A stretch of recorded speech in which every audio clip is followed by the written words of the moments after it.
नमस्कार। मैं सत्य प्रकाश और आप देख रहे हैं सशक्त भारत न्यूज। बिहार में सियासी पारा फिर से एक बार चढ़ने वाला है। सियासी पारा इसलिए चढ़ने वाला है क्योंकि विधानसभा चुनाव तो खत्म हो गए, सरकार का गठन हो गया, लेकिन जो सियासी पारा चढ़ने वाला है वो है राज्यसभा को लेकर।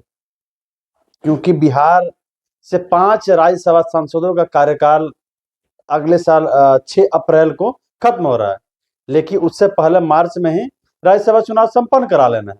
इसी को लेके अभी से ही सियासी गठजोड़, सियासी उठापटक और समीकरणों का बनना शुरू हो चुका है। और इन समीकरणों में कुछ के खेल बिगड़ते हुए दिख रहे हैं तो कुछ के खेल बनते हुए दिख रहे हैं। बिगड़ते हुए खेल की पहले हम बात कर लें तो साफ शब्दों में हम बता दें कि महागठबंधन से जो 2 राज्यसभा सांसद जिनका कार्यकाल पूर्ण हो जा रहा है तो वो तो हट जाएंगे, क्योंकि महागठबंधन के पास उतने विधानसभा के सदस्य नहीं हैं ताकि वो फिर से राज्यसभा में अपने सदस्य को भेज सके। क्योंकि राज्यसभा सदस्य के लिए जो 41 सदस्यों की जरूरत है एक राज्यसभा सांसद चुनने के लिए, तो वहां पे महागठबंधन बहुत पीछे है और उनके जो 2 राज्यसभा सांसदों की समय कार्यकाल जो पूरा हो रहा है तो इसके बाद से वो अगले टर्म के लिए वंचित हो जाएंगे। और वहीं 2 और राज्यसभा सांसद हैं जो 2 जदयू से हैं, एक राज्यसभा के उप सभापति हैं और दूसरे केंद्रीय मंत्री हैं। ये कुल 4 हो गए। और 5वें एक जो सबसे ज्यादा चर्चा का विषय बिहार में बने हुए हैं राज्यसभा सदस्यों को लेकर, वो है उपेंद्र कुशवाहा, जो कि आरएलएम के राष्ट्रीय अध्यक्ष हैं। और उन्हीं के ऊपर सबसे ज्यादा सुई खड़ा हो रहा है, सबसे ज्यादा सवालिया निशान खड़े हो रहा है कि अब की पार उपेंद्र कुशवाहा का क्या होगा। और ये सवाल इसलिए उठ रहा है कि प्रचंड बहुमत के साथ एनडीए आ गई है बिहार विधानसभा चुनाव जीतकर, और इसके साथ ही 5 जो राज्यसभा की सीटें हैं उस पे एनडीए की दावेदारी है। और एनडीए के दावेदारी में खेल तब बिगड़ना शुरू हो गया जब इसमें 2 नामों की चर्चा शुरू हो गई। पहला नाम नितिन नवीन का, जो कि भाजपा के राष्ट्रीय कार्यकारिणी अध्यक्ष है। और कार्यकारी अध्यक्ष हैं तो इस वजह से जो भाजपा है उनको अब दिल्ली ले जाने के चक्कर में लगी हुई है। और दिल्ली ले जाने का सबसे आसान रास्ता यही, क्योंकि अभी हाल फिलहाल वही जगह दिख रहा है। तो जब राज्यसभा के लिए एक व्यक्ति क्लियर हो गए भाजपा की तरफ से, नितिन नवीन रहेंगे, वहीं दूसरा व्यक्ति जो सबसे ज्यादा चर्चाओं में बना हुआ है, चाहे सोशल मीडिया हो या अन्य कई प्रकार के, चाहे जितने भी लगभग लगभग कहें न्यूज चैनल हो या न्यूज पोर्टल हो, उसके माध्यम से ये खबर आ रही है कि भोजपुरी के सुपरस्टार, जिनको पावर स्टार भी कहा जाता है, पवन सिंह भी उसी लाइन में खड़े हैं। और नितिन नवीन के बाद दूसरे व्यक्ति पवन सिंह हो सकते हैं जो कि राज्यसभा के सदस्य चुने जाएंगे। तो भाजपा की तरफ से 2 लोग देखे जा रहे हैं, वहीं जो जदयू के 2 लोग हैं, दोनों लोग का ये तय माना जा रहा है कि एक केंद्रीय मंत्री हैं और एक सभापति हैं राज्यसभा में। तो ये दोनों लोग रहेंगे, जदयू इनको रिप्लेस नहीं करेगी। यूं कहें तो जदयू इनको हटाएगी, किसी दूसरे व्यक्ति को नहीं लाएगी, इन्हीं लोगों को रिप्लेस करेगी। तो जदयू के तरफ से ये क्लियर है कि जो उनके उपसभापति हैं या फिर जो केंद्रीय मंत्री हैं, ये दोनों लोग रहेंगे और इन दोनों लोगों को फिर से वो भेजेगी।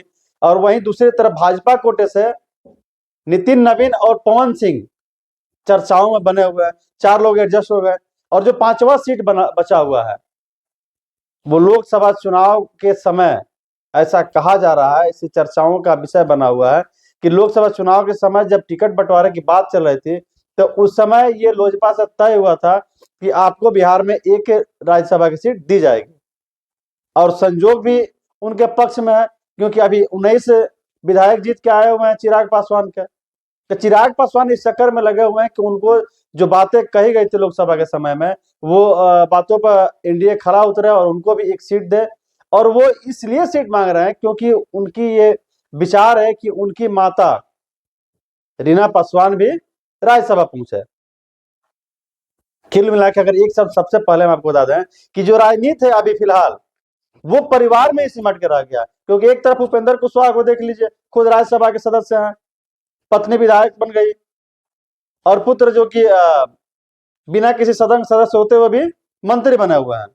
हालांकि ये 6 महीने का समय मिलता है, संवैधानिक समय है, 6 महीने के अंदर आपको किसी न किसी सदन से आपको जाना होगा, तब जाके आपकी मंत्री पद रहेगी। तो खैर ये तो क्लियर है कि एमएलसी बनेंगे दीपक प्रकाश और वो मंत्री बने रहेंगे।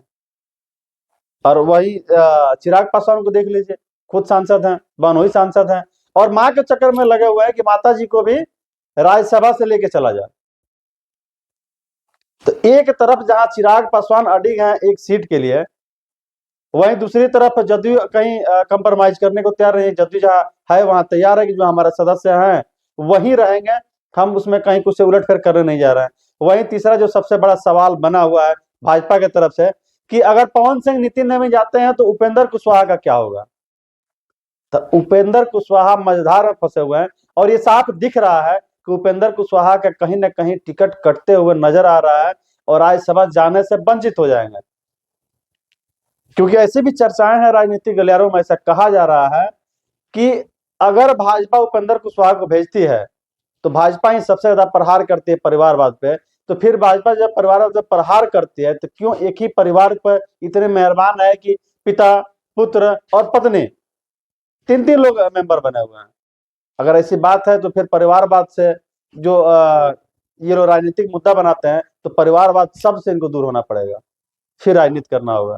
खैर ये राजनीतिक बातें हैं, और नेताओं के बातों को क्या उसमें हम कुछ कह नहीं सकते। लेकिन जो अभी दिख रहा है, जो सामने पर्दे से खड़ा हुआ है, ये साफ साफ दिख रहा है कि जहाँ एक तरफ चिराग पासवान अपने माँ के लिए राज्यसभा की एक सीट के लिए लड़ रहे हैं, वहीं भाजपा ने भी 2 सीटों पर लगभग जैसे चर्चाएं हैं, जैसे गहमागमी है, जैसे कहा जा रहा है। क्योंकि अभी अभी जैसे विधानसभा चुनाव खत्म हुआ, नितिन नवीन विधायक बने और मंत्रिमंडल में मिल गया, बिहार सरकार में मंत्री बन गए, लेकिन तुरंत बाद उनको भाजपा का राष्ट्रीय कार्यकारी अध्यक्ष बना दिया गया। जब दिल्ली गए राष्ट्रीय कार्यकारी अध्यक्ष उन्होंने पद ग्रहण किया, उसके बाद सबसे पहले उन्होंने अपने मंत्री पद छोड़ दिए।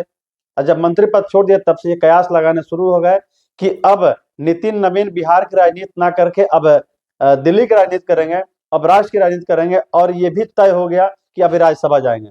तो बिहार से 2 राज्यसभा सदस्य ऐसे ही क्लियर हो गए कि एक पवन सिंह, क्योंकि चुनाव के समय बहुत जोरदार और धुआंधार चुनावी रैलियां की थी पवन सिंह ने, और तब ये मनोज तिवारी ने कहा था कि पवन तिवारी विधानसभा चुनाव ना लड़के कुछ इससे भी बड़ा हो सकता है, उनको इससे भी बड़ा कोई पद दिया जा सकता है और कहीं दूसरे जगह भेजा जा सकता है।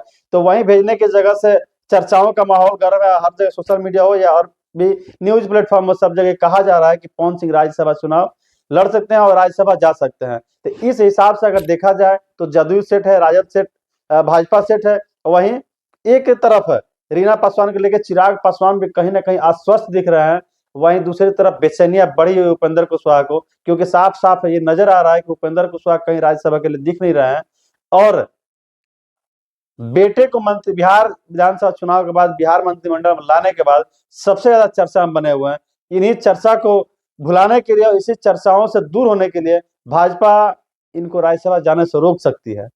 खैर बहरहाल मामला जो भी हो, ये आने वाला वक्त बताएगा। लेकिन जो राजनीतिक चर्चाएं हम आपसे करते रहेंगे, आपसे हर एक एक मुद्दों पर बात करते रहेंगे। अगर आप हमारे चैनल पर नहीं जुड़े हैं तो आप हमें फेसबुक पर फॉलो कर लें, हमें यूट्यूब पर सब्सक्राइब कर लें और आप हमारे साथ जुड़े रहें, और बिहार के एक एक अपडेट हम आपको देते रहेंगे। तब तक के लिए जय हिंद, नमस्कार।